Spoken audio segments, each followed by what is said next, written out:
Ayun na pong ating pinto dun sa 2010 pa po yan na ginawa. Siguro mga 15 years na ba? Ibig sabihin ko po eh sa araw-araw po maraming napunta sa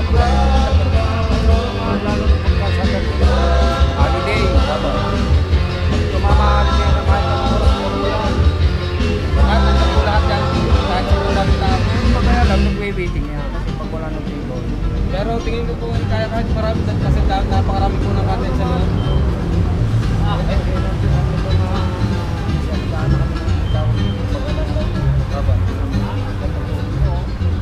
Bali po, ano pong katayo ulit nyo dyan? Ako lang ay ano lang bantay bayan dito sa alaman po.